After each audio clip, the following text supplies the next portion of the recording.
Jibin JB തത്സമയം ചേർന്നു. Jibin, good morning. ഈ സാധാരണ ഒരു ചൊല്ലുണ്ട്, ഈനാമ്പേച്ചിക്ക് മരപ്പട്ടി കൂട്ട് എന്ന്. ഇനി അങ്ങനെ ട്രോള് വരുമോ? പിന്നെ മറ്റൊരു കാര്യം, ഈ കാലങ്ങളായി ഈ അലമാരയൊന്നും തുറക്കാറില്ലേ?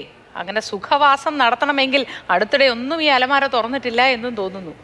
മൂത്തി, അത് തന്നെയാണ്. ഈ മരപ്പട്ടി എന്ന് പറയുന്നത് അത്ര ചില്ലറക്കാരനൊന്നും അല്ല. ആള് ഉപദ്രവകാരി അല്ലെങ്കിൽ പോലും മനുഷ്യർക്ക് ഏറ്റവും കൂടുതൽ ദോഷം ചെയ്യുന്ന ഒന്നുകൂടിയാണ്. കാരണം ഇതിനെ നമ്മുടെ നാട്ടിൽ വിളിക്കുന്നത് ഈ മരപ്പട്ടി പഴ ഉണ്ണിയാണ്. കാരണം ഏറ്റവും കൂടുതൽ ഇത് കഴിക്കുന്ന ഫ്രൂട്ട്സാണ്. അപ്പോൾ നമ്മുടെ വീടുകളിൽ വാങ്ങി വയ്ക്കുന്ന ഫ്രൂട്ട്സ്, പണ്ടത്തെ ഈ മച്ചൊക്കെയുള്ള വീടുകളില്ലേ, തട്ടുമ്പുറമുള്ള വീടുകളിലൊക്കെ ഇത് ഈ തട്ടിൻ്റെ മുണ്ടയിലാണ് കൂട് കൂട്ടി താമസിക്കുന്നത്. അപ്പോൾ വീട്ടിലെന്തെങ്കിലും ഫ്രൂട്ട്സ് വാങ്ങി വയ്ക്കുക, അല്ലെങ്കിൽ നമ്മുടെ കൃഷിത്തോട്ടത്തിൽ എന്തെങ്കിലും പഴവർഗ്ഗങ്ങൾ ഉണ്ടെങ്കിലും ഇത് ഓടിയെത്തും അവിടെ. കാരണം ഇതിന് ഏറ്റവും ഇഷ്ടമുള്ളത് ഈ ഫ്രൂട്ട്സിനാണ്. അപ്പോൾ പ്രത്യേകിച്ച് പഴ ഐറ്റങ്ങൾ. അപ്പോൾ ഇതെല്ലാം കഴിച്ചുകൊണ്ട് ഇത് പോകും. അതുകൊണ്ടാണ് നാട്ടുപുറത്ത് ഇതിനെ പഴഉണ്ണി എന്ന് വിളിക്കുന്നത്. അപ്പോൾ എന്തിനാണ് ഇത് ഈ സബ് രജിസ്ട്രാർ ഓഫീസിൻ്റെ അലമാരയ്ക്കകത്ത് കയറിയതെന്നുള്ളതാണ് ഏറ്റവും വലിയ കൗതുകം എന്ന് പറഞ്ഞത്. കാരണം അലമാരയ്ക്കകത്തുള്ളത് ഫയലാണ്. അപ്പോൾ കാലങ്ങളായി ഈ ഫയലുകളൊന്നും എടുക്കാറില്ലേ, അല്ലെങ്കിൽ അലമാര തുറക്കാറില്ലേ എന്നുള്ളതാണ് ഏറ്റവും വലിയ ചോദ്യം എന്ന് പറയുന്നത്. എങ്ങനെ ഇതിൻ്റെ അകത്ത് കയറി? ഒന്നുകിൽ അലമാര തുറന്നിടണം, ഫയലുകളൊന്നും സുരക്ഷിതമല്ലാതെ വയ്ക്കണം. അല്ല എന്നുണ്ടെങ്കിൽ ഈ അലമാരയ്ക്കകത്ത് എവിടെയെങ്കിലും ഇത്രയും വലിയൊരു മരപ്പട്ടിക്ക് കയറത്തക്ക രീതിയിൽ വലിയൊരു ഓട്ടം ഉണ്ടാവണം. എന്തായിരുന്നാലും നമ്മുടെ കാര്യങ്ങൾ, നമ്മുടെ ഈ ഫയലുകളൊന്നും ഓഫീസിൽ അത്ര സുരക്ഷിതമല്ല എന്ന് തന്നെ മനസ്സിലാക്കാം.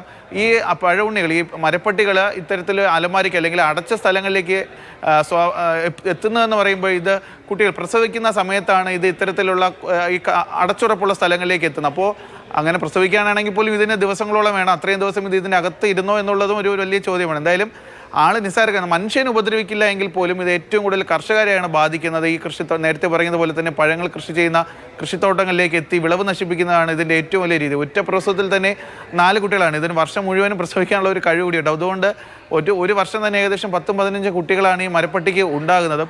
അത്രയും കുട്ടികളും ഈ സബ് രജിസ്ട്രാർ ഓഫീസിൻ്റെ പല ഭാഗങ്ങളിലും ഒന്ന് ചെക്ക് ചെയ്യുന്നത് നല്ലതായിരിക്കും. കാരണം പല അലമാരകളിലോ അല്ലെങ്കിൽ ഷെൽഫുകളിലോ ഈ ഫയലുകൾക്കിടയിലോ ഒക്കെ തന്നെ ഇനി ഈ പഴഉണ്ണികൾ കാണാം. എന്തായാലും ഈ RRT അംഗം റോഷ്ടി എന്ന് പറയുന്നതും ആൾ ചില്ലറക്കാരിയല്ല. അറിയാമോ, നമ്മൾ പല പ്രാവശ്യം കണ്ടിട്ടുള്ളതാണ്. കാരണം നമ്മളെക്കാളും വലിയ സൈസുള്ള നീളവും വലിപ്പമൊക്കെയുള്ള പെരുമ്പാമ്പുകളെ പോലും ഒറ്റ കൈ കൊണ്ട് പിടിച്ചെടുത്ത സുരക്ഷിതമായി ഈ കൂട്ടിലേക്ക് കയറ്റി, ഈ ചാക്കിലേക്കൊക്കെ കയറ്റി. ഞാനത് ജിബിനോട് ചോദിക്കാനിരിക്കായിരുന്നു. എനിക്ക് തോന്നുന്നു 2 ദിവസം മുന്നെയോ മറ്റോ ആണ് ഒരു മലമ്പാമ്പിനെ പിടിച്ചത് റോഷിനി. അന്ന് ഞാൻ പറയുകയും ചെയ്തു റോഷിനി ആൾ പൊളിയാണ് എന്ന്. ഇപ്പോഴിതാ വീണ്ടും മരപ്പട്ടി അല്ലേ?